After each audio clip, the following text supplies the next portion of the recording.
একটা মেয়ে নীল শাড়ির সাথে ম্যাচিং ব্লাউজ, সাথে চুড়ি ম্যাচ করে, টিপও দেওয়া, গোলাপি ঠোঁট, কী যে লাগছে। হাতে একটা গোলাপ ফুল নিয়ে আমার দিকে এগিয়ে আসছে। আমার সামনে আসার পর হাঁটু গেড়ে বসে বলল, আই লাভ ইউ। আমি কী করব কিছুই বুঝতে পারছি না। তখনই তাকিয়ে দেখি কলেজের সবাই আমাদের দিকে তাকিয়ে আছে, আর সবাই আমাদের ঘিরে ধরলো, আর সবাই বলতে লাগলো, অ্যাকসেপ্ট না করলে অ্যাস মেরেই ফেলবো তোকে, তাড়াতাড়ি প্রপোজালটা অ্যাকসেপ্ট কর। আমি তো ভয়ে আই লাভ ইউ টু বলে দিলাম, আর সবাই চলে গেল। আমি আর মেয়েটা মাঠে একাই রয়ে গেলাম। মাঠ ফাঁকা।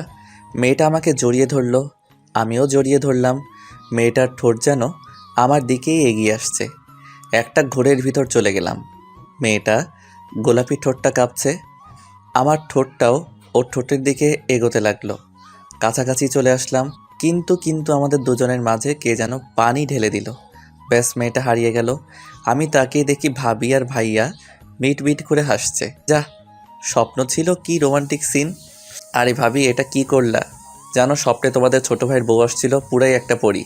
পরীটা নিশ্চয়ই সিনিয়র আপু ছিল। সিনিয়র ছিল কি না জানি না, বাট অনেক সুন্দরী ছিল। হয়েছে হয়েছে ভাই, তোমার না আজ কলেজের প্রথম দিন, তাড়াতাড়ি উঠে ফ্রেশ হও। আমার তো মনেই ছিল না ভাবি, কয়টা বাজে? 8:30 বাজে, ওঠো তাড়াতাড়ি। আরে ভাবি, আর একটু আগে ডেকে দিবে না?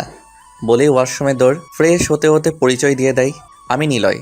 সবাই আদর করে নীল ডাকে। আজকেই কলেজের প্রথম দিন। বাবা শহরের নামকরা বিজনেসম্যান, মা গৃহিণী, আমরা দুই ভাই। বোন নাই। ভাইয়া বিয়ে করেছে, আর ভাবি মানে আমার কলিজা পুরা মায়ের মতো ভালোবাসে। আর ভাবি যে বলল সিনিয়র আপু স্বপ্নে আসছিল কি না, আসলে আমার শখ হচ্ছে সিনিয়র আপুর সাথে প্রেম করা। যাক, আমার পরিচয় দিয়ে দিলাম আর ফ্রেশও হয়ে গেলাম। নাস্তা করে বাইক নিয়ে কলেজে গেলাম। বাহ, কি সুন্দর, কোনো র্যাগিংয়ের চিহ্ন দেখা যাচ্ছে না। পরে ক্লাস শেষ করে বাসায় যাওয়ার জন্য পা বাড়ালাম, কিন্তু মাঠে নামার পর কে যেন ডাক দিল। এই যে কিউট বয়, এদিকে আসো তো, তোমার চাঁদ মুখখানা একটু দেখি। তাকিয়ে দেখি কয়েকটা মেয়ে, হয়তো আমার 2 বছরের সিনিয়র হবে। এপাশ ওপাশ তাকিয়ে আবার হাঁটা দিলাম। আরে আরে, কই যাও? এদিকে আসতে বলছি না? আমাকে বলছেন আপু? হ্যাঁ সোনা, তোমাকেই বলছি, আসো আসো। ভদ্র ছেলেদের মতো দাঁড়িয়ে বললাম, জি আপু, কি বলবেন? মেয়েটি আমার দিকে তাকিয়ে হা হয়ে তাকিয়ে আছে। ওর একটা বান্ধবী ওকে খোঁচা দিয়ে বলল, আরে এভাবে হ্যাপলার মতো দাঁড়িয়ে রইলি কেন? মেয়েটা তখনই নড়ে চড়ে আমাকে বলল, আচ্ছা তোর নাম কি? জি আপু, আমার নাম নীলয়। সবাই নীল বলে ডাকে, আপনিও ডাকতে পারেন। ডাকবো, তাই ডাকবো।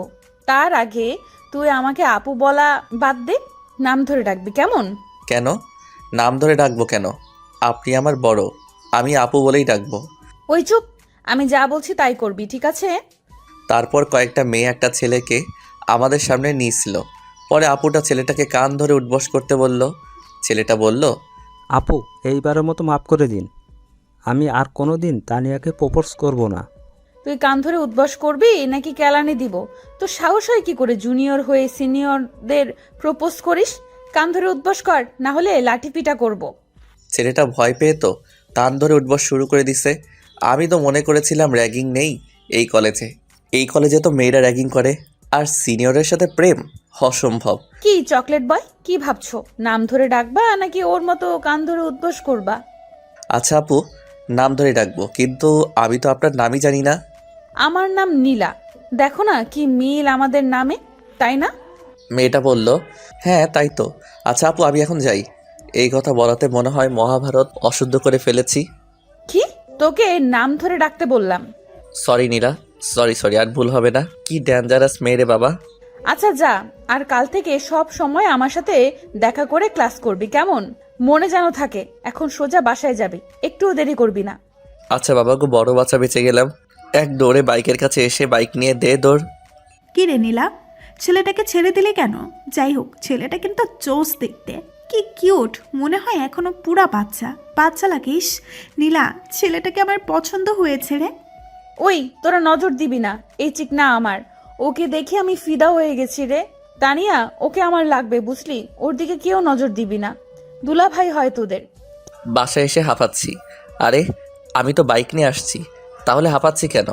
আরে আমার ভাইটা এভাবে হাঁপাচ্ছে কেন? আর বলো না ভাবি, কলেজ থেকে বড় বাচ্চা বেঁচে আসলাম। আরে কি কি উল্টাপাল্টা বলছিস? হ্যাঁ, ঘোরায় ফিরে না বলে সোজাসাপটা বল। আরে ভাবি, আজকে কলেজে গিয়ে দেখি সব ঠিকঠাক, মানে শান্তশিষ্ট। বাট ক্লাস শেষ করে মহা বিপদে পড়ে গেছিলাম। পরে সব খুলে বললাম। কি? আমার ভাইকে হুমকি দে? বজ্জাত মেয়ের সাহস কত!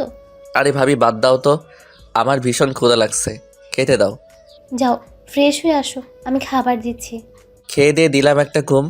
ঘুম থেকে উঠে দেখি বিকাল 5টা বেজে গেছে। তাই ফ্রেশ হয়ে বের হলাম একটু ঘোরাঘুরি করার জন্য। যেই না মোড়টা ঘুরবো তখনই কার সাথে যেন খেলাম ধাক্কা। তাকাতেই দেখি নীলা আপু আমাকে চর মারতে গিয়ে থেমে গেল। যাক বাবা, এবারও বেঁচে গেলাম। কি রে চকলেট বয়, কই যাচ্ছিস? আরে আপু আপনি? এই তো ঘুরতে বের হলাম। কেমন আছেন? কোথায় যাচ্ছেন? সবই ঠিক ছিল, বাট আপু বলে ডাকলি কেন? তোকে না বলছি আপু না বলে ডাকতে? ইয়ে মানে ভুলেই গেছি, আর হবে না। তা বললে তো হবে না, এখন তোকে শাস্তি পেতে হবে। আরে আপু সরি, এই কি বলে ফেললাম। কি তুই আবার আপু বললি? সরিতে কাজ হবে না, এখন তো তোকে শাস্তি পেতেই হবে, কোনো কথা চলবে না। সরি নীলা, ভুল হয়ে গেছে, প্লিজ মাফ করে দাও। তোর শাস্তি হচ্ছে আমাকে কপালে একটা চুমু দিবি এখন, কেমন? আর না হলে কান ধরে উদ্বস করবি 10 বার। কোনটা করবি কর তাড়াতাড়ি। আরে নীলা, আমি তো সরি বললাম, মাফ করে দাও। না, কোনো মাফটাফ নাই, তাড়াতাড়ি কর। কোন শাস্তি মেনে নিবে? আরে কপালে তো ভালোবাসার মানুষটাকেই ভালোবাসার পরশ এঁকে দিতে হয় না। আমি নীলার কপালে চুমু দিতে পারবো না। 10 বার কান ধরে উঠবস, আবার এই পাবলিক প্লেসে? না না, কোনোটাই করব না। কিরে কই হারাই গেলি? তাড়াতাড়ি কর, কি করবি? কান ধরে উদ্বস নাকি কপালে একটা পাপ্পি দিবি? না, আমি কোনোটাই দিব না। তুই দিবি না, তোর ঘাট দিবে। বলেই ডানে বামে তাকিয়েই আমার মাথা ধরে তার কপালে আমার ঠোঁট জোর করে ধরে রাখছে আর রাগী গলায় বলল, এবার পাপ্পি দে, না হলে খারাপ কিছু করে ফেলবো। কোনো কিছু করতে না পেরে তার কাছে হার মেনে দিলাম একটা চুমু। আর চুমু দেওয়াতে কি খুশি না হলো। আর সাথে সাথে আমার গালে দিল একটা ডিপ কিস। এটা কি হলো নীলা, তুমি আমায় কিস করলা কেন? কেন, তোর ভালো লাগে নাই? দাঁড়া, এবার ঠোঁটে একটা দেই। না না থাক, আমার অনেক ভালো লেগেছে। এখন আমি যাই, কেমন? কাল দেখা হবে কলেজে। আচ্ছা যা, বাট কোনো মেয়েদের দিকে তাকাবি না, কথাও বলবি না, বুঝলি? মনে যেন থাকে। আর যদি ভুলে যাস তাহলে শাস্তি তো আছেই। যা, এখন সন্ধ্যা হয়ে আসছে, বাসায় যা, আমিও বাসায় যাব। বলে একটা মিষ্টি হাসি দিয়ে চলে গেল। আর আমি ভাবির জন্য ফুচকা আর আইসক্রিম নিয়ে বাসায় চলে আসলাম। আসলে ভাবি ফুচকা আর আইসক্রিম অনেক ভালোবাসে। ফুচকা আর আইসক্রিম ভাবির হাতে দিয়ে রুমে চলে আসলাম। একটু ফেসবুকে ঘোরাঘুরি করতে লাগলাম। তখনই ভাইয়া রুমে আসলো। কিরে নীল, নতুন কলেজ কেমন কাটলো? ভালো ভাইয়া। ভাইয়ার সাথে কথা বলে খাওয়া দাওয়া শেষ করে শুয়ে শুয়ে ভাবছি নীলা আপুর ভাব ভালো না, মনে হয় আমাকে পছন্দ করে। যাক, আমারও আশাটা পূরণ হবে। সিনিয়র আপুর সাথে প্রেম করা, এসব উল্টাপাল্টা ভাবতে ভাবতে ঘুমিয়ে পড়লাম। আমি কোথায়? এত অন্ধকার কেন?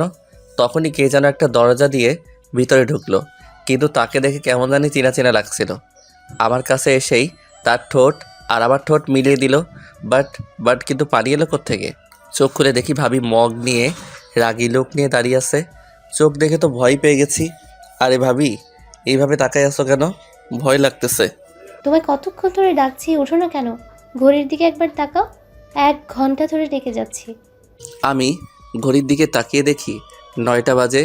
দেখি তো আমি দৌড়ে কোনো মতে ফ্রেশ হয়ে কলেজে চলে আসছি। ভাবি বলছিল খেয়ে আসতে, আমি বাহিরে খেয়ে নিব বলেই চলে আসছি। এসে দেখি ক্লাস শুরু হয়ে গেছে। অনুমতি নিয়ে রুমে ঢুকে ক্লাস করতে লাগলাম।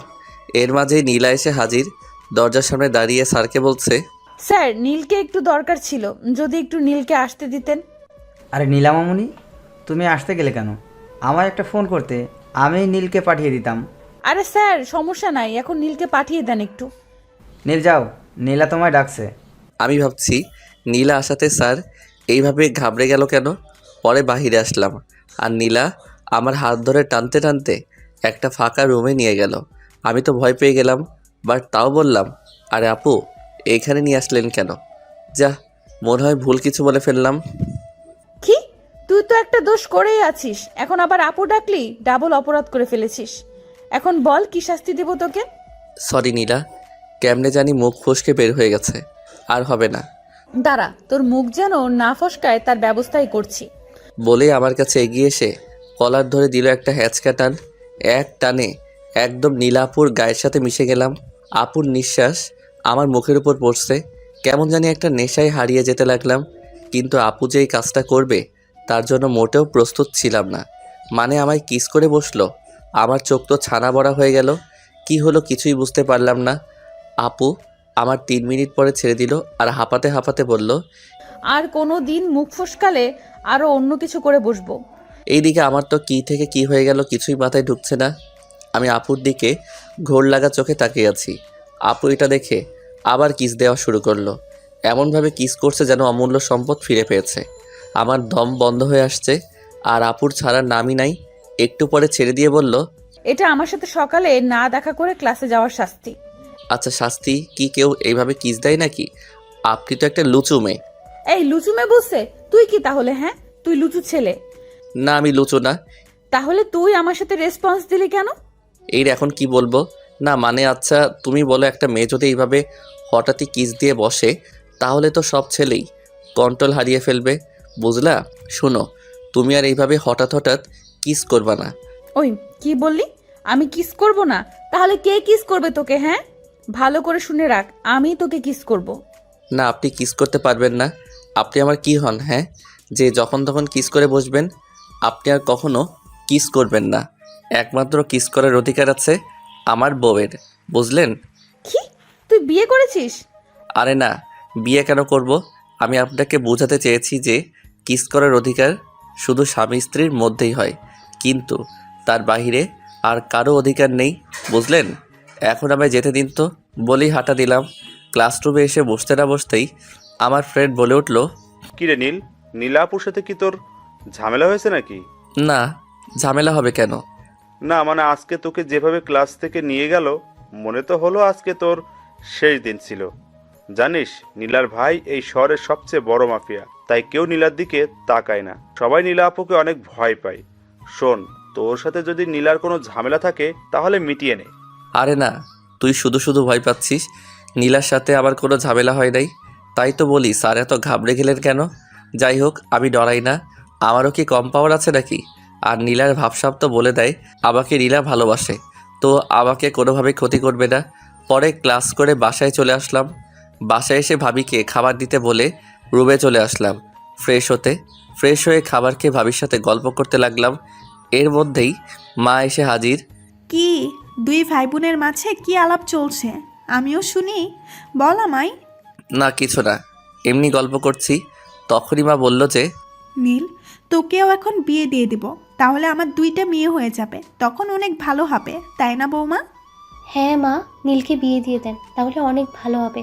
আচ্ছা বৌমা, তোমার ছোট বোনটাকে যদি বউ হিসাবে নিয়ে আসি তাহলে কেমন হয়? না মা, ওর তো এখনো পড়ালেখা অনেক বাকি, আর ও বলেছে পড়ালেখা শেষ করে তারপর বিয়ে করবে, তার আগে বিয়ে করবে না। আরে বিয়ের পরেও তো পড়তে পারবে। আচ্ছা মা, আমি বাবা মায়ের সাথে কথা বলে দেখি, তারপর আপনাকে আমি জানাবো, কি বলেন? আচ্ছা ঠিক আছে। আরে মা আমি এখন বিয়ে টিয়ে করবো না, আগে আমার পড়ালেখা শেষ হোক, তারপর ভাবা যাবে। না, আমি যা বলছি তাই হবে। বলেই চলে গেল। আরে ভাবি, তুমি তো মাকে বোঝাতে পারতে, তা না বাবাকে বলে দেখবো কি বলে। এখন দেখি তুমিও আমায় ভালোবাসো না। আরে আমার ভাইটা দেখি রাগও করতে পারে আমার সাথে। আচ্ছা ভাই সরি, তোর বিয়ে করা লাগবে না, তোর যখন মন চাইবে তখনই বিয়ে করিস। এই তো আমার কিউট ভাবি, তুমি আসলেই অনেক ভালো। ভাবির সাথে আরও অনেক ফাইজলামি করে বাইরে বের হলাম। উদ্দেশ্য হাঁটাহাঁটি। হাঁটতে হাঁটতে একটা মাঠের সামনে খেলা দেখছি, সবাই ক্রিকেট খেলছিল। অনেকক্ষণ দাঁড়িয়ে দাঁড়িয়ে খেলা দেখে যেই পিছনে ফিরে হাঁটা দিব তখনই নীলা আপু এসে হাজির। আরে নীল, কি করিস এখানে? চল একটু ঘুরে আসি সামনে থেকে। না আমি তোমার সাথে যাব না, এখন আমার একটা কাজ আছে। কি কাজ বল আগে, তারপর যা। আমার গার্লফ্রেন্ডের জন্য এখন ফুচকা, আইসক্রিম, চকলেট কিনতে হবে। কি, তোর গার্লফ্রেন্ড আছে? থাকলে থাক, ভুলে যা, আর কালকে ব্রেকআপ করে নিবি, বুঝলি? কেন ব্রেকআপ করব কেন? কারণ আমি তোকে ভালোবাসি আর তুই আমার প্রপার্টি, আর এই প্রপার্টিতে শুধু আমি থাকতে পারবো। অন্য কেউ আসলে তাকে একদম জীবিত কবর দিব, বুঝলি? আপনি আমায় ভালোবাসেন কিন্তু আমি তো বাসি না। তোর ভালোবাসা লাগবে না, আমি ভালোবাসবো। তুই শুধু কালকে ব্রেকআপ করে নিবি, বুঝলি? না হলে তো বুঝতেই পারছিস আমি কি করতে পারি। বলেই একটানে কাছে টেনে নিয়ে কিস করে বসলো। আমি তো শকড, কি করে এই মেয়ে? লজ্জা শরমের মাথা খেয়ে ফেলেছে। শোন, যা বলেছি তাই করবি, আর তোর ফোন দে। ভয়ে দিয়ে দিলাম, একটু টিপাটিপি করে তারপর দিয়ে দিল। যা সোজা বাসায় যাবি, এদিক ওদিক তাকাবি না। বলেই গালে একটা কিস করে চলে গেল। আমিও ভাবির জন্য ফুচকা আইসক্রিম নিয়ে বাসায় চলে আসলাম আর ভাবিকে দিয়ে কিছু সময় দুষ্টামি করে রুমে চলে আসলাম। সকালে ভাবির ডাকে ঘুম ভাঙলো। আরে ভাবি, এত সকালে ডাকলে কেন? তোমার ভাইয়া আজ কাজের জন্য দেশের বাইরে যাবে, যাও তুমি এয়ারপোর্টে দিয়ে আসো। আচ্ছা ভাবি, আমাকে তো বললো না ভাইয়া। আমিও জানতাম না, কাল রাতে এসে বললো। ও আচ্ছা, তুমি যাও, আমি ফ্রেশ হয়ে আসছি। ফ্রেশ হয়ে রেডি হয়ে নিচে নেমে দেখি ভাইয়া নাস্তা করছে। আমিও বসে গেলাম। ভাইয়া, কতদিন থাকতে হবে তোমাকে বাহিরে? এই তো 9-10 দিন। ও আচ্ছা। নাস্তা করে ভাইয়াকে নিয়ে গাড়ি নিয়ে বেরিয়ে পড়লাম এয়ারপোর্টের উদ্দেশ্যে। তখনই ভাইয়া বলল, শোন নীল, তোর ভাবি তো অনেক দিন তার বাপের বাড়ি যায় না, আর আমিও সময় পাই না। তাই আজকে তোর ভাবিকে নিয়ে কলেজ শেষ করে তোরা তাদের বাড়ি যাবি, ঠিক আছে? ওকে যাব। ভাইয়াকে নামিয়ে দিয়ে আমি ডিরেক্ট কলেজে চলে আসি। এসে দেখি তেমন কেউ আসে নাই এখনও। তাই মোবাইল নিয়ে একটু ফ্রি ফায়ার খেলা শুরু করে দিলাম। কয়েক ম্যাচ খেলার পর আমার ফ্রেন্ড অর্থাৎ শুভ চলে আসলো আর বলল, কিরে নীল, কি খবর, কি করিস? গেম খেলবি? না ভাই, আমি সব ফালতু জিনিস খেলি না। কথা বলতে বলতে দেখি নীলা আপু কলেজে ঢুকছে। আমি নীলা আপুর কাছে দেখা করতে চলে আসলাম। জানিনি তো, দেখা না করলে আবার অদ্ভুত একটা শাস্তি দেয়, তাই আগেই দেখা করা ভালো। হাই নীলা, কি খবর, কেমন আছো? তাহলে দেখি চকলেট বয়ের মনে আছে দেখা করার কথা? আরে কি বলো, মনে থাকবে না আবার? না হলে তো। না হলে কি, বল বল। না না, কিছু না। এইভাবে কথা বলতে বলতে ঘন্টা পড়ে গেল। আমরা সবাই ক্লাসে চলে আসলাম। প্রথম ঘন্টা শেষ করে বাইরে বের হলাম। দেখি নীলা আপুও এদিকেই আসছে। আমার চোখ আবার কলেজের গেটের দিকে গেল। দেখলাম একটা গাড়ি ভিতরে ঢুকছে। দেখে বুঝতে পারলাম আমাদের গাড়ি এটা। আমিও নিচে নেমে এলাম। দেখি ভাবি গাড়ি থেকে নামছে। আমি কাছে গিয়ে জিজ্ঞেস করলাম, ভাবি তুমি কলেজে আসলে হঠাৎ? কি করব বলো, মা বললো তোমাকে নিয়ে এখনই যেন আমাদের বাসায় যায়, তাই তোমাকে নিতে আসা। আমাকে বললেই তো হতো, আমি চলে আসতাম। না আসলে এখান থেকে আমরা আমাদের বাড়ি চলে যাব। আমি তোমার সব জামা কাপড় নিয়ে এসেছি, চলো তো দেরি হয়ে যাচ্ছে। বলেই হাত ধরে টেনে নিয়ে গেল গাড়ির কাছে। আমি বললাম, ভাবি আমিও তো গাড়ি নিয়েই আজকে কলেজে আসছি।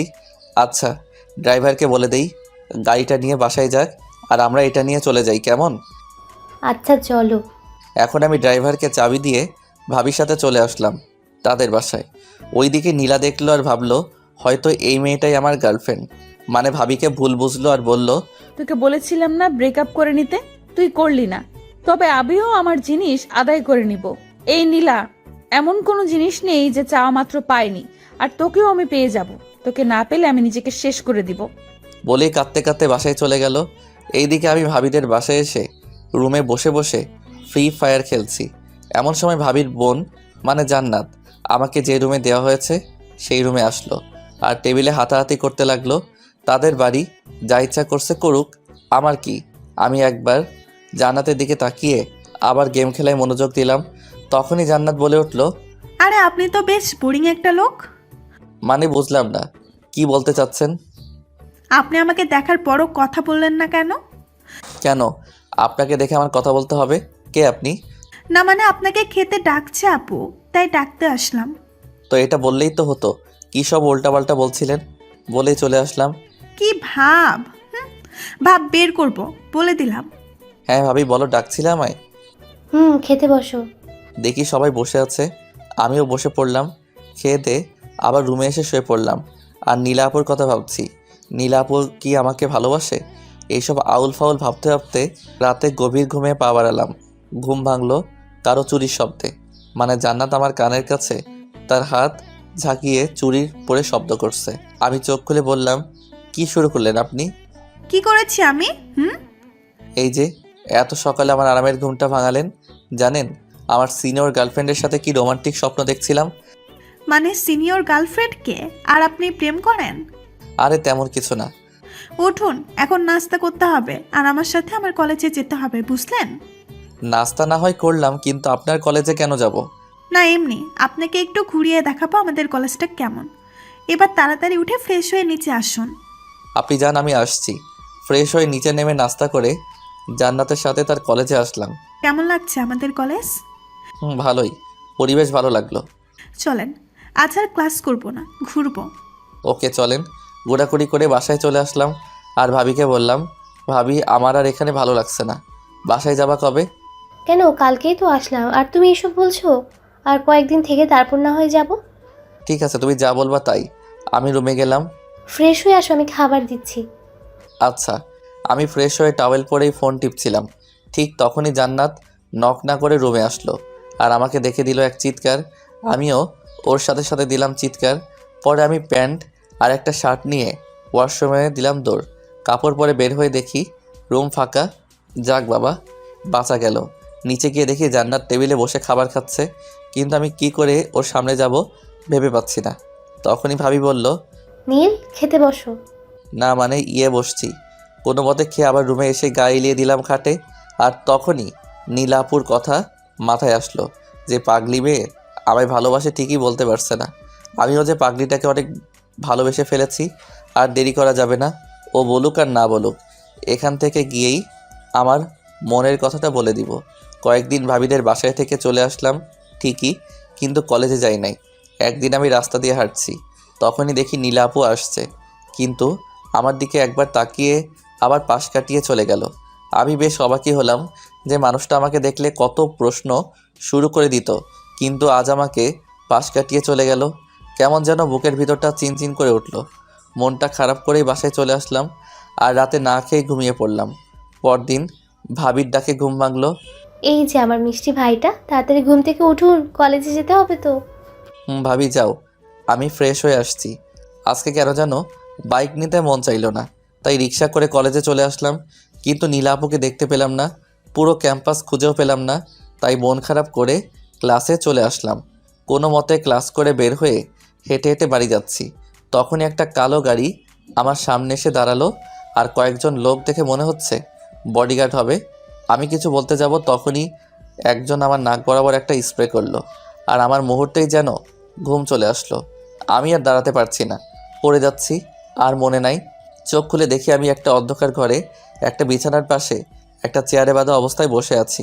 ঠিক তখনই দরজাটা খুলে গেল আর যাকে সামনে দেখলাম তাকে দেখে আমি তো অবাক হয়ে গেলাম।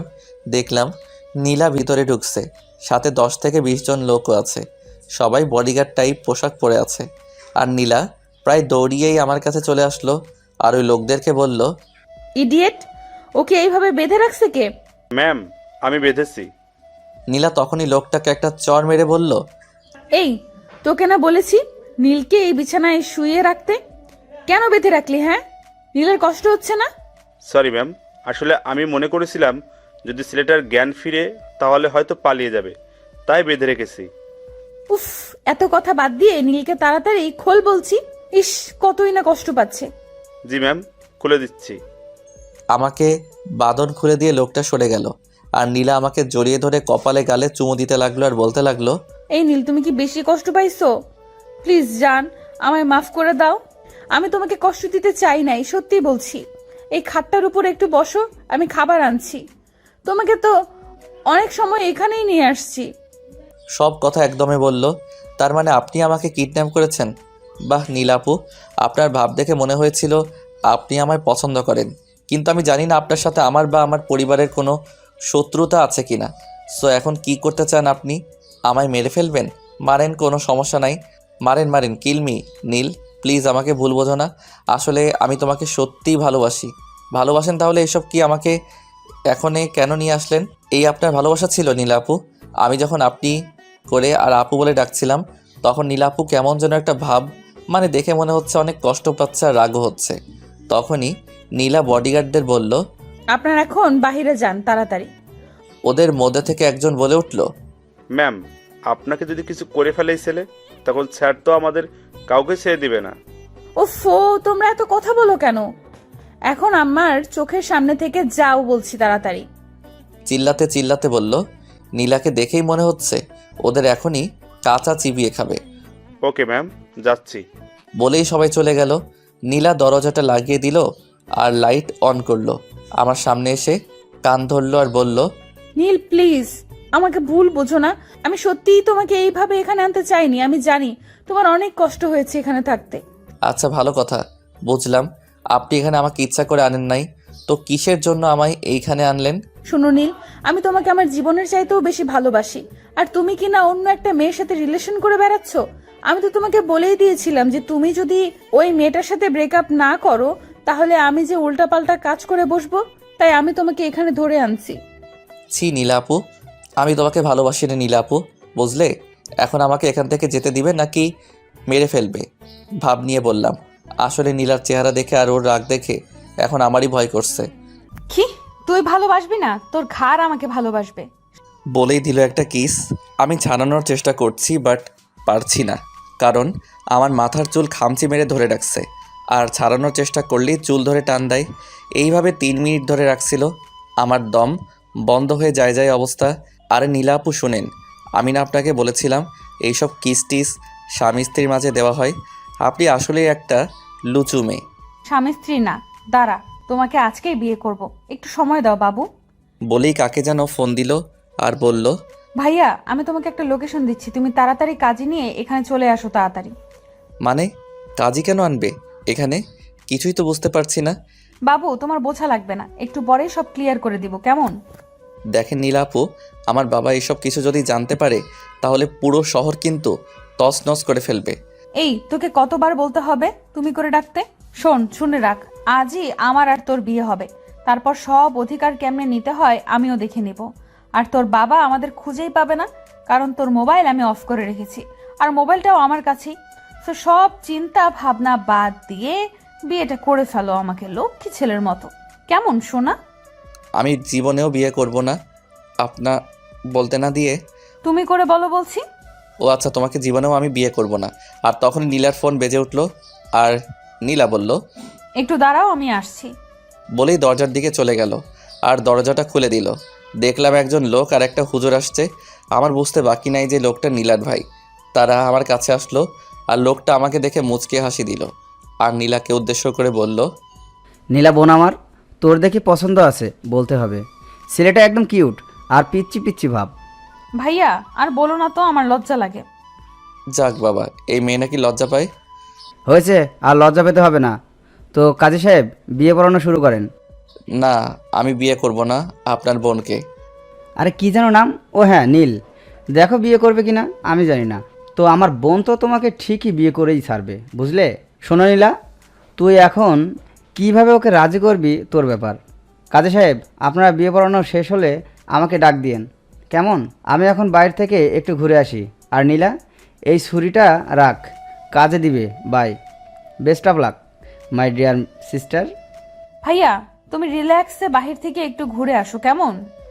তারপর নীলার ভাই বাহিরে চলে গেলেন আর নীলা আমাকে খাটের উপর বসিয়ে দিল আর কাজীকে বলল, এবার শুরু করেন। কাজী সাহেব সব কিছু মানে বিয়ের খুতবা পড়ে নীলকে বলল, বাবা বলেন কবুল। না আমি বলবো না। আর নীলা আমাকে বলল, প্লিজ নীল বলে দাও, না হলে কিন্তু খারাপ কিছু করে ফেলবো। তুমি যা ইচ্ছা করো, তাও বলবো না। আর নীলার রাগ মাথায় উঠে গেছে। দেখ আমি ভালোই ভালোই বলছি, বলে ফেল, না হলে একদমই ছুরি চালিয়ে দেব। দাও ছুরি চালাও, আমার গলায় চালিয়ে দাও, সমস্যা নাই। সত্যি সত্যি নীলা আমার বুকে একটা টান মেরে দিল, কিন্তু অল্প কেটেছে, রক্ত বের হচ্ছে। আর রাগী গলায় বলল, বল, না হলে এবার সত্যি সত্যি গলায় চালিয়ে দিব। না বলবো না। দাঁড়া, তোকে আমি মারবো না, আমি এখন নিজেকেই শেষ করে দিব। বলেই নীলার হাতে দিল একটা টান, সাথে সাথে রক্তে ফ্লোর ভিজে গেল। তখন মনে হলো আমার বুকে কে যেন অনেক জোরে আঘাত করলো। পরে নীলা আবার বলল, বাবু প্লিজ বলে ফেলো। আমি চুপ, কোনো কথা বের হচ্ছে না আমার মুখ দিয়ে। আমাকে চুপ থাকতে দেখে নীলা আবার হাতে দিল ছুরি দিয়ে টান। তখন আমি আর সহ্য করতে না পেরে চোখ বন্ধ করে বলে ফেললাম, কবুল কবুল কবুল। কবুল বলাতেই নীলা আমাকে জড়িয়ে ধরল। তখনই কাজী বলল, মামুনি আপনি এখন বলুন কবুল। নীলা সাথে সাথে কবুল কবুল কবুল। যেই তাড়াতাড়ি বলল বাবারে, কাজী আলহামদুলিল্লাহ বলল।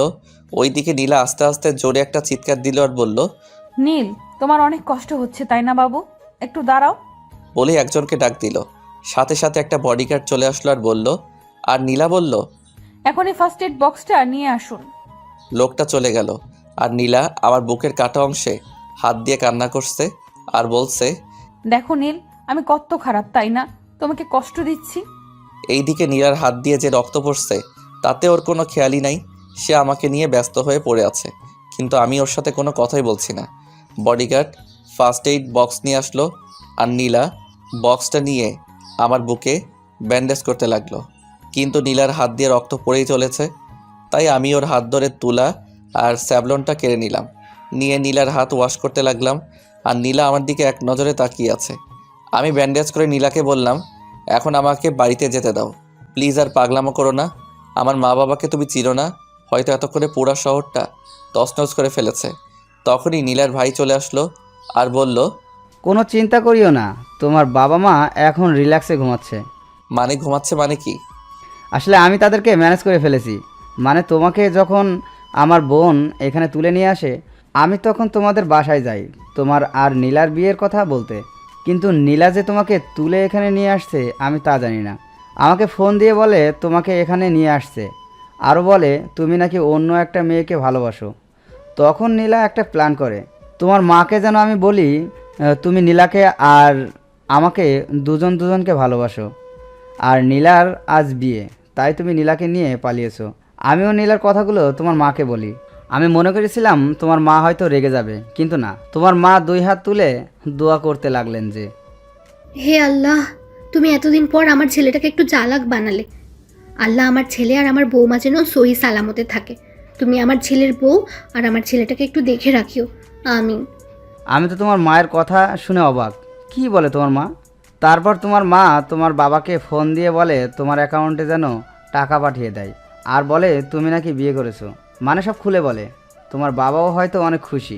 যাই হোক, এখন চলো, বিয়ে তো আমার বোন তোমাকে করবেই ফেলবে।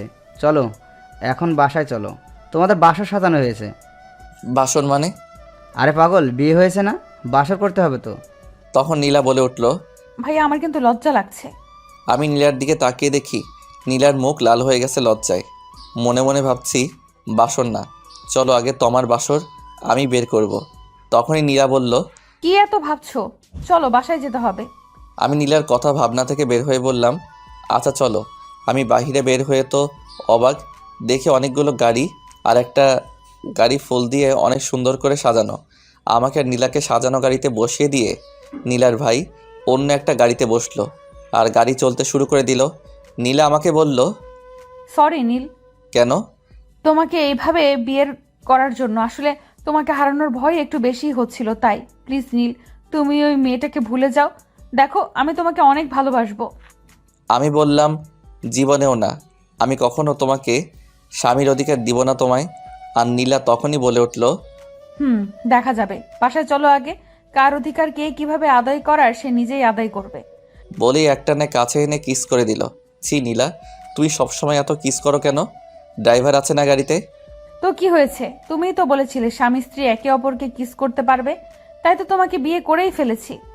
আমি আমার বরকে কিস করছি, তাতে ড্রাইভারের কি? তখনই ড্রাইভার বলল, ম্যাম, আমি কিছু দেখি নাই। নীলা তখন আমার দিকে চোখ বড় বড় করে তাকিয়ে আছে। আমি বললাম, কি কিস করো এখন আমায়?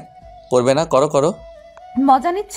আর একটু সময় পরে টের পাবা কিস কত প্রকার ও কি কি। বলেই আমার বুকে মাথা রাখলো। আমি সরাতে চাইলাম, বাট নীলা শক্ত করে জড়িয়ে ধরে আছে, তাই বৃথা চেষ্টা করলাম না সরানোর। আমার ভালোই লাগছিল যে নিজের বউকে জড়িয়ে ধরে আসি, কিন্তু প্রকাশ করিনি। আমি প্রায় ঘুমিয়েই পড়েছি নীলাকে জড়িয়ে ধরে। তখনই ড্রাইভার বলল, স্যার, ম্যাম, আমরা বাসায় চলে আসছি। আমি চোখ খুলে দেখি বিশাল একটা বাড়ি, কিন্তু অবাক হইনি, কারণ আমাদের বাড়িটাও অনেক বড়। নীলা নেমে গেল আর আমি বসেই আছি গাড়িতে। আমি গাড়ি থেকে নামছি দেখে নীলা আমার হাত ধরে টেনে নামালো আর টানতে টানতে বাড়ির ভিতরে নিয়ে গেল। ভিতরে নিয়ে গিয়ে ডিরেক্ট নীলার রুমে।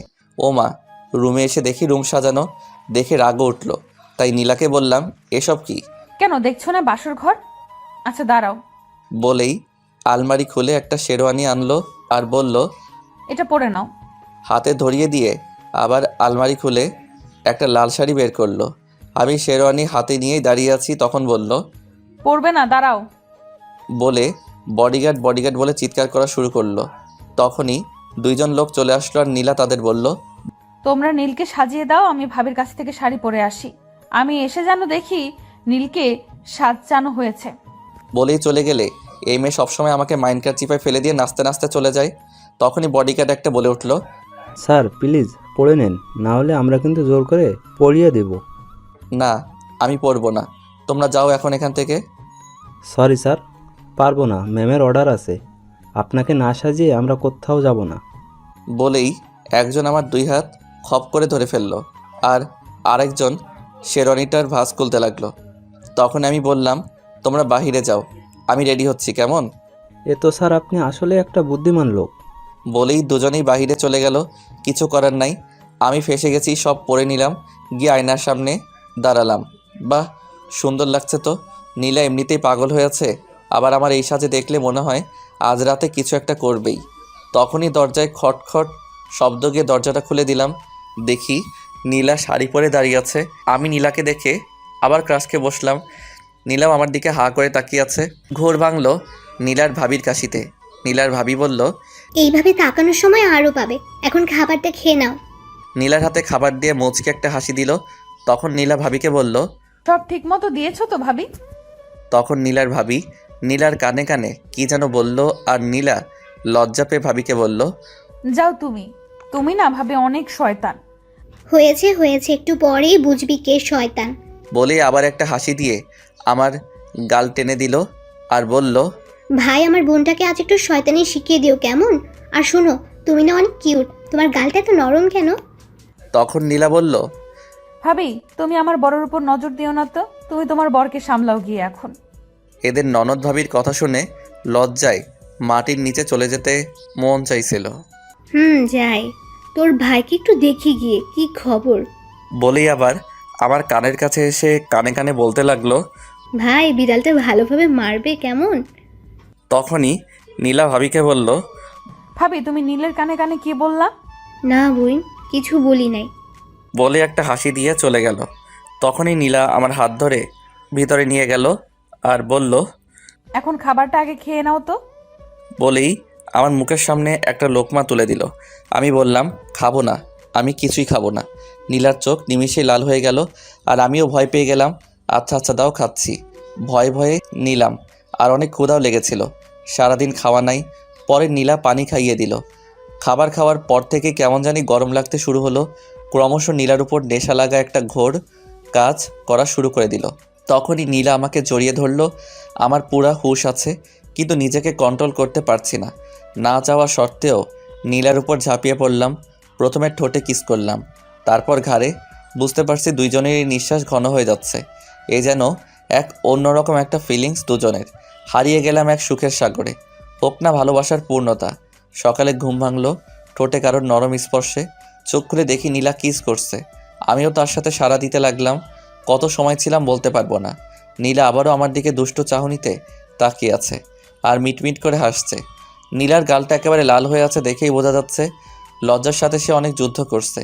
তারপরও সে কামনার দৃষ্টিতে আমার দিকে তাকিয়ে আছে। তখনই আমি নীলাকে হ্যাঁচকা টানে কলের উপর বসালাম আর শক্ত করে জড়িয়ে ধরলাম। কি সিনিয়র বউ, এত লজ্জা পাচ্ছ কেন? পিচ্চি জুনিয়র বর, তুমি না অনেক ফাজিল, রাতে ঘুমাতে দাও নাই। এই শোনো শোনো, তুমি মনে করেছো খাবারের নেশা মিশালে আমার কিছুই মনে থাকবে না? সব মনে আছে। আমি না তুমি আমাকে ঘুমাতে দাও নাই। ইয়ে মানে ধ্যাৎ পিচ্চি।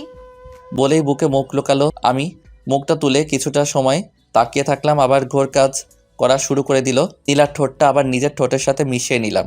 দুজন আবার সুখের এক সাগরে হারিয়ে গেলাম। পরে নীলা ওয়াশরুমে গিয়ে ফ্রেশ হয়ে আসলো। আমিও চলে গেলাম, কিন্তু আমার কাপড় নাই, তাই আবার বাহিরে চলে আসলাম। এসে দেখি নীলা আলমারি থেকে প্যাকেট করা কিছু কাপড় বের করছে। নীলার পিছে ফিরে আমার হাতে প্যাকেটটা দিল আর বলল, নাও গোসল করে এটা পরবা। আমি বললাম, এগুলো কি নীলা? প্যান্ট আর একটা শার্ট। আমি নীলার হাত থেকে নিয়ে বললাম, কই পেলে? বারে, আরে আমি এগুলো কবে থেকে তোমার জন্য কিনে রেখেছি, কিন্তু তোমাকে দিতে পারি নাই, তাই আজ দিলাম। যাও এটা পরবা। বলেই ঠেলে ওয়াশরুমে পাঠিয়ে দিল। ফ্রেশ হয়ে নীলের দিকে তাকিয়ে দেখি কালো শাড়ি পরেছে, আর আমার প্যান্ট শার্ট ও কালো পুরাই ম্যাচ হয়ে গেছে। সাদা শরীরে কালো শাড়ি, মনে হচ্ছে আসমান থেকে একটা পরী নেমে আমার সামনে দাঁড়িয়ে আছে। এক নজরে তাকিয়ে আছি, নীলাও তাকিয়ে আছে আমার দিকে। ঘোর কাটলো দরজায় ঠকঠক আওয়াজে। নীলা গিয়ে দরজা খুলে দিল, আর আমি সামনে তাকিয়ে যা দেখলাম, দেখি নীলার ভাবি আর ভাই দাঁড়িয়ে আছে। আমাদের দেখে তারা দুজনেই শুধু মুচকি মুচকি হাসছে, আর নীলার গাল তো লজ্জায় লাল হয়ে আছে। আমারও বেশ লজ্জা লাগছে। তখনই নীলার ভাবি নীলার কানে কি যেন বলল, আর নীলা তার ভাবিকে বলল। ভাবি তুমি তো অনেক ফাজিল। তারা দুজনেই ঘরে প্রবেশ করলো। নীলার ভাই আমার কাছে এসে আমায় জড়িয়ে ধরে কেঁদে দিল। আমি সহ সবাই অবাক হয়ে গেলাম। আমি নীলার ভাইকে বললাম, ভাইয়া কি হলো, কান্না করছেন কেন? নীলার ভাই বলল, নীল ভাই আমার পাগলি বোনটা তোমাকে অনেক অনেক ভালোবাসে। বলতে পারো নিজের জীবনের চাইতেও ও তোমাকে ভালোবাসে। যেদিন তুমি কলেজে একটা মেয়েকে নিয়ে গাড়ি করে কোথায় যেন গিয়েছিলে, সেই দিন নীলা আমাকে তোমার কথা বলে কান্না করে দিয়েছিল। এমনকি তুমি পরের দিন কলেজে যাওনি দেখে খাওয়া দাওয়া বাদ দিয়ে দিয়েছিল। আমার মাথায় তো কিছুই ঢুকছে না, মেয়ে নিয়ে তাও আবার গাড়িতে করে। তাই নীলার ভাইকে বললাম, আচ্ছা ভাইয়া, আমি কবে মেয়ে নিয়ে গাড়িতে আর কোথায় বা গিয়েছিলাম? তখন নীলার ভাই বলল, এই তো সপ্তাহখানেক আগে। আমি তখন নীলাকে বলেছিলাম তোমাকে নীলার সাথেই বিয়ে দিব। তখন নীলা একটু শান্ত হয়। তখন আমার মাথায় আসলো, আরে সপ্তাহখানেক আগে তো আমি ভাবির সাথে তাদের বাড়িতে গিয়েছিলাম। নীলা কি সন্দেহটাই নাই করেছে আমাকে। তখনই মাথায় একটা শয়তানি বুদ্ধি আসলো। মনে মনে হাসি পেয়েছে বুদ্ধিটা আসার কারণে। তখনই নীলার ভাইকে বললাম, ভাইয়া নীলাকে নিয়ে কোনো চিন্তা আপনি করবেন না, আমি নীলাকে দেখে রাখবো। আর এখন আমাকে বাড়িতে যেতে হবে। অনেক বুঝিয়ে সুজিয়ে নীলার ভাইকে রাজি করিয়ে একাই বাসায় রওনা দিলাম। নীলা আসতে চেয়েছিল, আমি আনি নাই, কারণ বুদ্ধিটা কাজে লাগাতে হবে তো। নীলাদের বাসার ড্রাইভার আমাকে আমার বাসার সামনে নামিয়ে দিল। আমি বাসার কলিং বাজালাম। তখনই মা আসলো, দরজাটা খুলে আমার পিছনে তাকাতাকি করছে। আমি যে পুরো একটা দিন একটা রাত না বলে বাসায় আসি নাই, তা নিয়ে তার কোনো মাথা ব্যথা নাই। সে কী যেন খোঁজাখুঁজি নিয়ে ব্যস্ত। তখনই মা বলে উঠল, কি রে নীল, আমার বৌমা কই রে? তুই একা আসলি কেন? মায়ের কথা শুনে অবাক আমি ভেবেছিলাম মা আমাকে বলবে, বাবা তুই কাল কই ছিলি, জানিস কত চিন্তা করেছি, রাতে ঘুমাতে পারি নাই, ইত্যাদি ইত্যাদি। ও মা, তা না বলে বলছে কি বৌমা কই। আমি রেগে গিয়ে বললাম, কিসের বৌমা? মা উল্টা রাগ দেখিয়ে বলল, মেয়েটাকে নিয়ে পালালি আর এখন বলছিস কিসের বৌমা? মানে বল, মেয়েটার কি ক্ষতি করেছিস আর কোথায় রেখে আসছিস? আমিও মজা করে বললাম, বিক্রি করে দিয়েছি। এই কথা মা শুনে আমাকে বলল। তুই একটু এখানে দাঁড়া, আমি আসছি। আমিও ভদ্র ছেলের মতো দাঁড়িয়ে রইলাম। ওরে আল্লাহ, একটু পরে দেখি মা ঝাড়ু খুন্তি নিয়ে হাজির। এসে ঝাড়ু দিয়ে উড়াধুরা মাইট দিতে লাগলো। আমি কিছুই শুনতে চাই না, যা এক্ষুনি মেয়েটাকে নিয়ে আয়। কোত্থেকে আনবি তুই জানিস, বেরো বাড়ি থেকে। আমার মেয়েটাকে নিয়ে তারপর বাড়ি আসবি। আর বলতে লাগলো, বলেই দরজা মুখের উপর ঠাস করে বন্ধ করে দিল। তখনই ভাবি এসে মাকে বলতে লাগলো। কি হয়েছে মা, এত চিল্লাচিল্লি কিসের? মা ভাবিকে বলতে লাগলো, বাতরটার সাহস হয় কি করে বলতো? বৌমা কালকে মেয়েটাকে নিয়ে পালিয়েছিল আর সকালে একাই বাড়ি ফিরেছে। হ্যাঁ, মেয়েটাকে কোথায় রেখে আসলো? তাই ঝাড়ু পিটা করে বের করে দিয়েছি। মেয়েটাকে সাথে করে না আনা পর্যন্ত ওকেও বাড়িতে উঠতে দেব না। তখন ভাবি মাকে বলতে লাগলো, আম্মু, আপনি আমার ভাইটাকে ঝাড়ু দিয়ে মারলেন। হয়তো তোমার ভয়ে মেয়েটাকে আনতে পারিনি। তখনই মা ভাবিকে বলতে লাগলো, শুধু তোমার আদর পেয়ে পেয়ে মাথায় উঠেছে। তুমি যাই বলো, আজ তোমার কোনো কথাই আমি শুনবো না। বাদরটা বউ সাথে আনলে বাড়িতে আসবে, না হলে ওর এই বাড়িতে জায়গা হবে না। আমি দরজার বাহির থেকে সব শুনে বুঝতে পারলাম নীলাকে বাড়িতে না আনলে মা বাড়িতে উঠতে দিবে না। তাই হাঁটা দিলাম নীলাদের বাড়ির উদ্দেশ্যে। কিছু দূর এসে ভাবিকে ফোন দিলাম। ভাবি রিসিভ করে কান্না কান্না কণ্ঠে বলতে লাগলো, ভাই তুই চিন্তা করিস না, একটু ওয়েট কর। মা শান্ত হলেই আমি লুকিয়ে দরজা খুলে দেব। আরে ভাবি, আমি নীলাকে নিয়ে আসতেছি 1 ঘন্টার মধ্যে। তোমার একটা কাজ করতে হবে। কাজটা হলো তোমাকে নীলার সামনে আমার গার্লফ্রেন্ডের অভিনয় করতে হবে। কেন কেন অভিনয় করব কেন? আরে ভাবি, যা বলছি তাই করবা, বুঝলা? বলেই কলটা কেটে দিলাম। এটাই আমার শয়তানি বুদ্ধি মাথায় ঘুরপাক খাচ্ছিল। আমাকে সন্দেহ করে দাঁড়াও সন্দেহ করাচ্ছি। রিক্সা করে চলে আসলাম নীলাদের বাসায়। দিলাম কলিং। খুলে দিল নীলার ভাবি। আমাকে দেখে বলতে শুরু করলো, কি ভাই, বউকে ছাড়া থাকতে মন চাইছে না? বলেই দিল একটা হাসি। আমি লজ্জা পাচ্ছি ভাবি বুঝতে পেরে নীলাকে ডাক দিল। নীলা আমাকে দেখে অস্থির হয়ে বলতে লাগলো, বাবু তোমার কি হয়েছে? তুমি না এই মাত্র গেলে, রাস্তায় কিছু হয়েছে? আরে কিছুই হয় নাই, তুমি তাড়াতাড়ি রেডি হয়ে নাও, তোমাকে বাড়িতে নিয়ে তারপর যাব, আর একজনের সাথে পরিচয় করিয়ে দিব, তাড়াতাড়ি করো। নীলা এমন কথা শুনে মনে হয় অনেক খুশি হলো, তাই আমার হাত ধরে রুমে নিয়ে আসলো আর সব গোছগাছ করতে লাগলো। তখনই নীলার ভাবি হাজির। আমাদের গোছগাছ দেখে একটু অবাকই হলেন, তাই নীলাকে বললেন, কি রে, সব গোছগাছ করছিস কেন? তখনই নীলা বলল। ভাবি শ্বশুরবাড়ি চলে যাব, তাই রেডি হচ্ছি। নীলার ভাবি বলতে লাগলো। আজই চলে যাবি? হ্যাঁ। দাঁড়া, তোর ভাইকে ডেকে আনি, তোর ভাই কি বলে দেখি। বলেই চলে গেলেন। নীলার ভাই এসে আমাদের যা বললেন তা শুনে আমি তো শিহরিত হয়ে গেলাম। নীল, আমি আগেই ভেবেছিলাম তোমাকে খুব তাড়াতাড়ি নীলাকে নিতে আসতে হবে, কারণ তোমার মাকে যখন বানিয়ে বলেছিলাম তুমি নীলাকে নিয়ে পালিয়েছো, তখন তোমার মা বৌমা পাগল বোঝালে। নীলার ভাই বলল। বলেই নীলার ভাই আর ভাবি হাসাহাসি করতে লাগলো। ভাইয়া ভাবির কাছ থেকে বিদায় নিয়ে নীলাকে বাসায় আসলাম। এবার কলিং দিতেই মা আবারও দরজাটা খুলে দিল। মনে হয় দরজার সামনে দাঁড়িয়েছিল। নীলা মাকে সালাম করতে গেলে মা ধরে সালাম করতে দিল না। মা তো নীলাকে দেখে অনেক খুশি হলেন। তখন মা আমাকে বলতে লাগলো। ইস, মিষ্টি একটা মেয়েকে তুই কষ্ট দিস, তোর তো সাহস কম না? তখনই নীলা মাকে বলল। মা, আপনার ছেলে আমাকে সব সময় শুধু শুধু বকা দেয়। আমি অবাক নয়নে নীলার দিকে তাকালাম। নীলা তো নিজেই আমাকে ব্ল্যাকমেল করে বিয়েটা করলো। আমায় সবসময় সে নিজেই আমাকে ধমকের উপরে রাখে।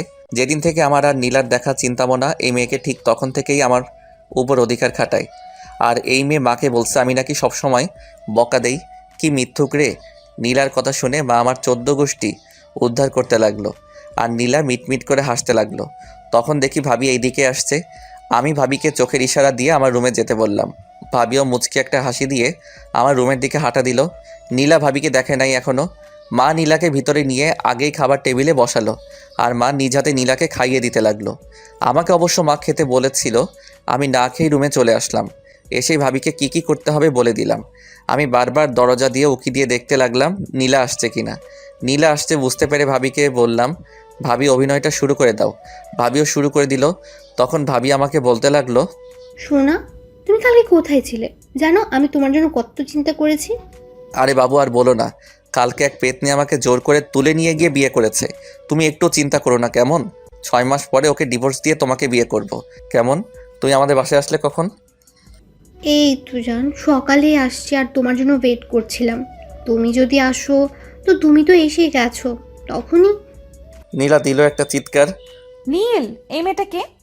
তখন ভাবি নীলার দিকে ফিরল। নীলা বলতে লাগলো। আরে এটা তো সেই মেয়ে যে কলেজে তোমার সাথে একদিন দেখেছিলাম। আমি তো এই মেয়েকে মেরেই ফেলবো, তার আগে তোকে মারবো।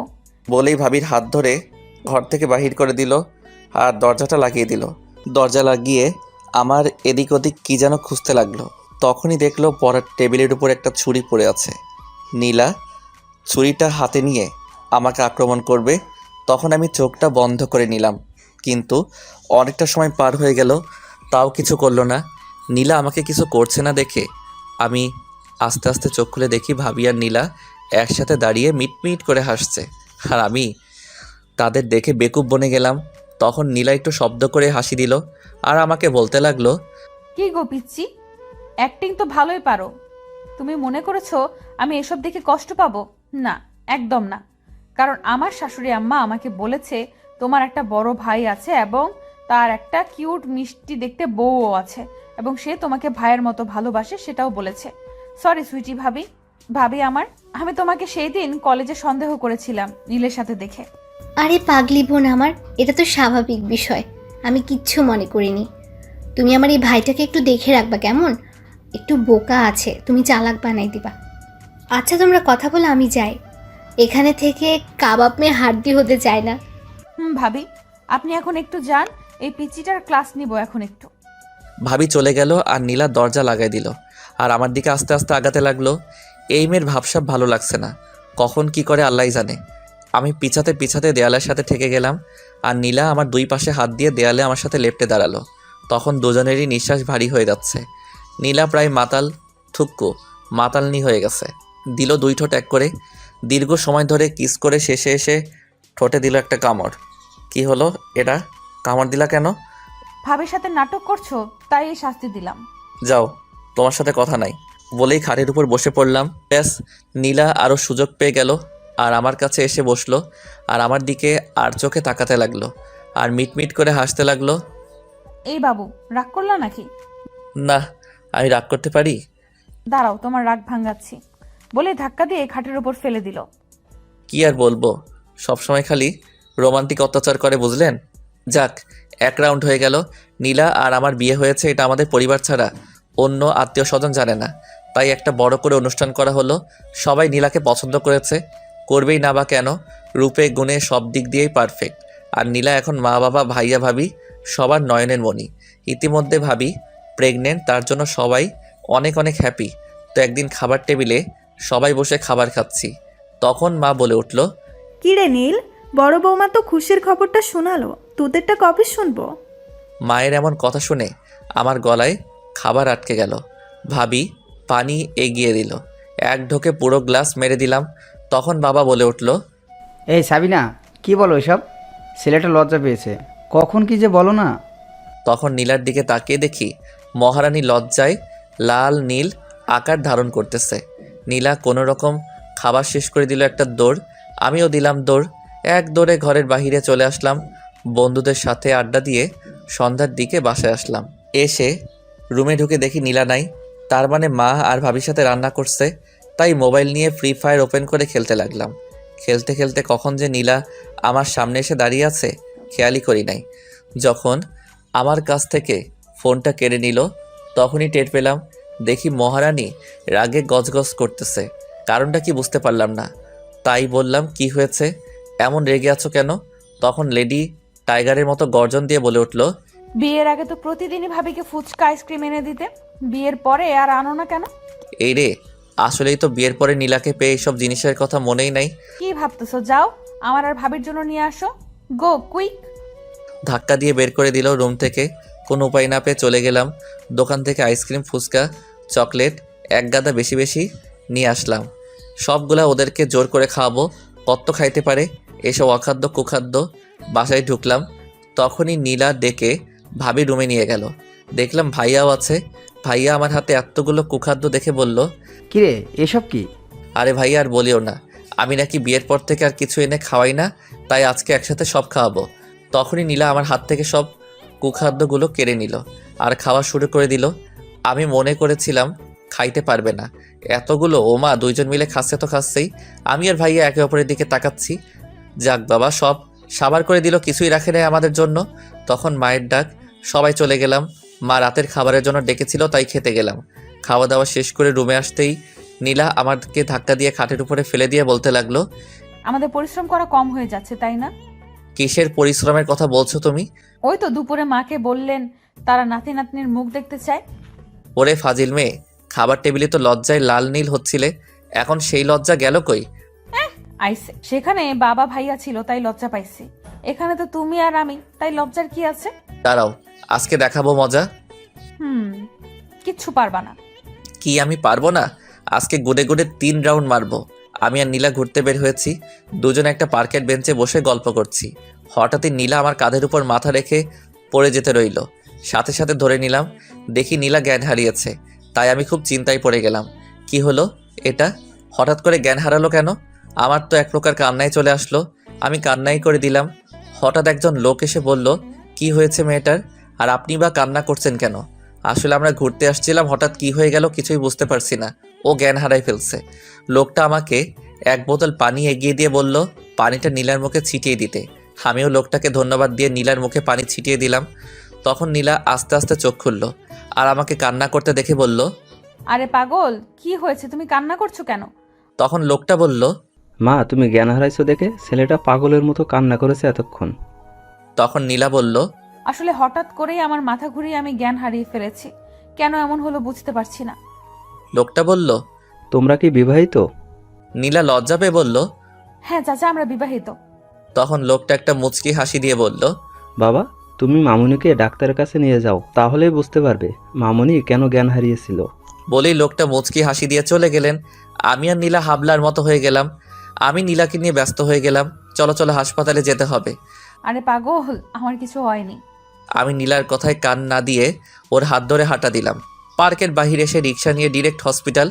ডাক্তার ওকে দেখে চেক আপ করে আমাকে বলল, আরে মিল সাহেব, মিষ্টি নিয়ে আসেন আগে, তারপর বলবো আপনার ওয়াইফের কি হয়েছে। আমি আবালের মতো বলতে লাগলাম, ডাক্তার সাহেব আপনার মাথা ঠিক আছে? নীলা অজ্ঞান হয়ে গিয়েছিল, আর আপনি এই বিষয় নিয়ে মজা করছেন। তাড়াতাড়ি বলুন ওর কি হয়েছে, ওর কিছু হলে আমি কিন্তু মরেই যাব। আহা, আগে মিষ্টি, তারপর বলবো, না হলে বলবো না। কি আর করার, আমার চিন্তা হতে লাগলো। আর শালার ডাক্তারের 14 গোষ্ঠী উদ্ধার করতে লাগলাম।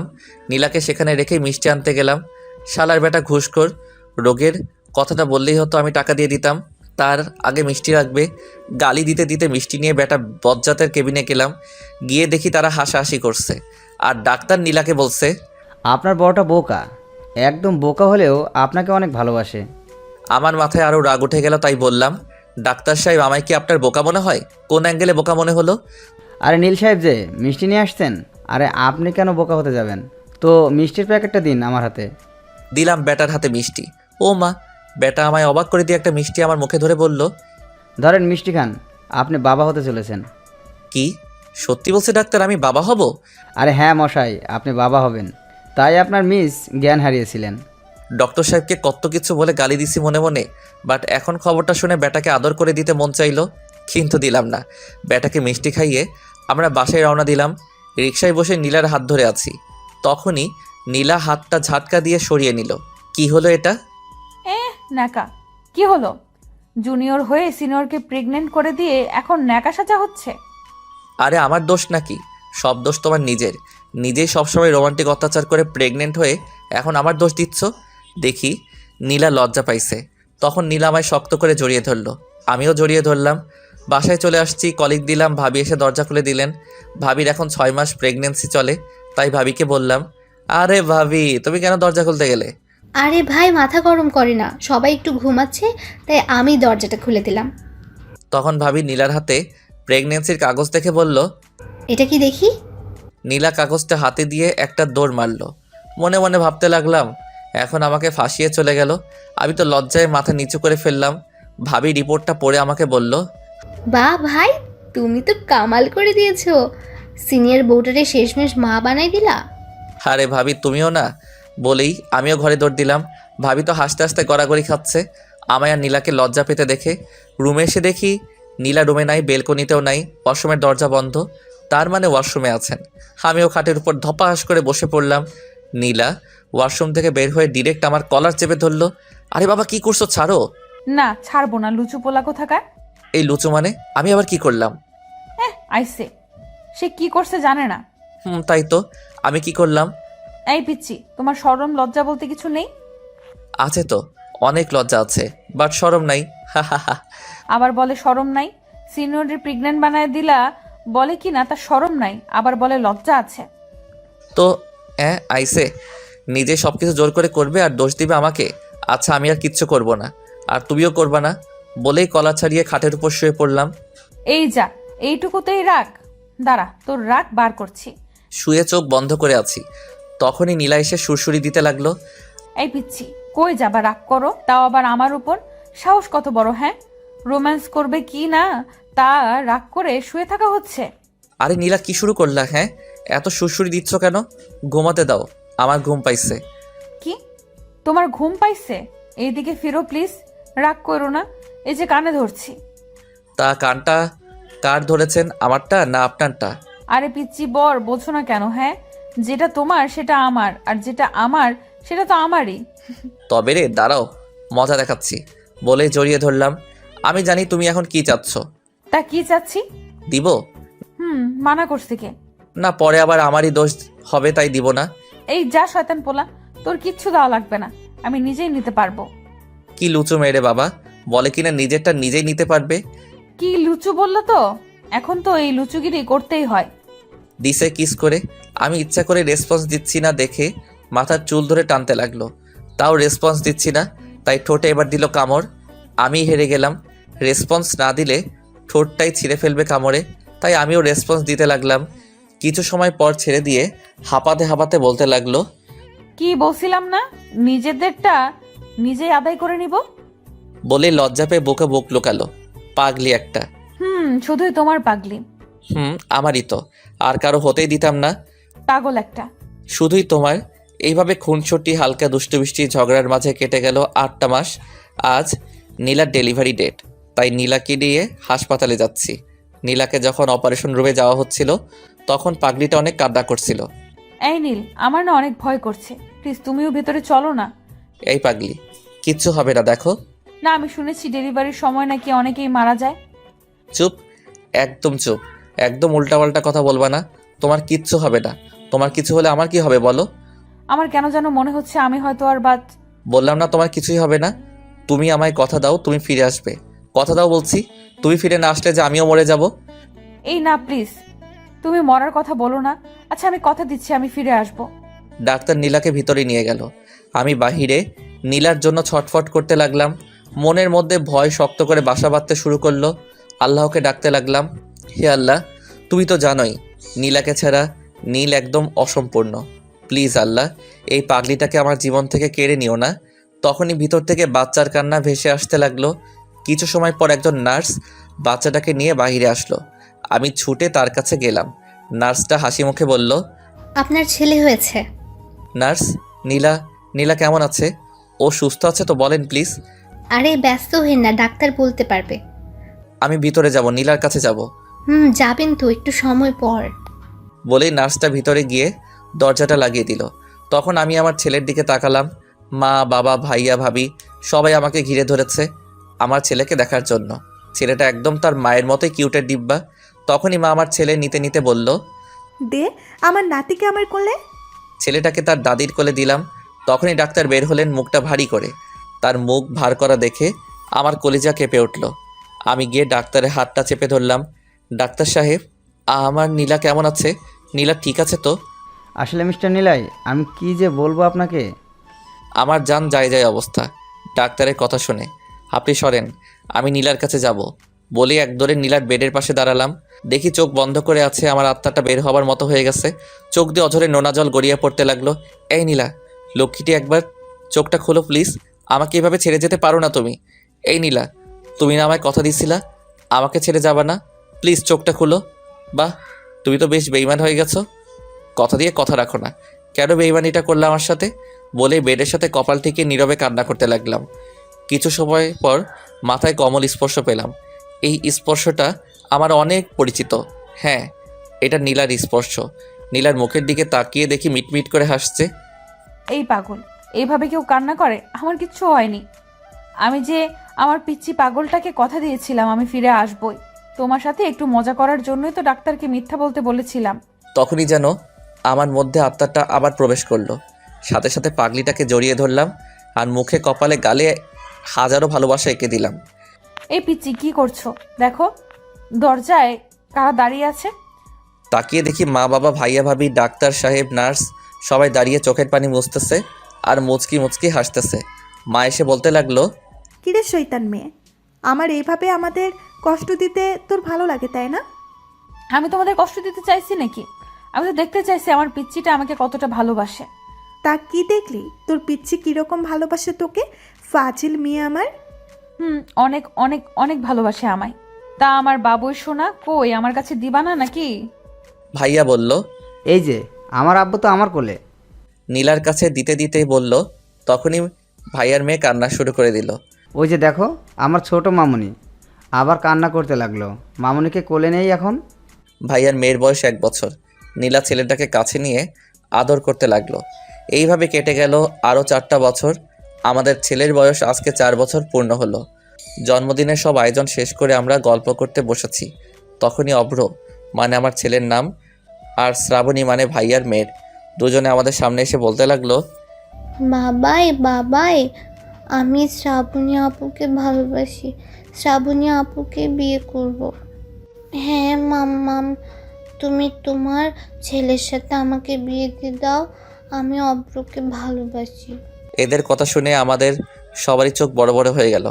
তখনই মা বলল, দাদু ভাই, দিদুন, তোমরা বড় হও, তারপর তোমাদের বিয়ে দিব কেমন?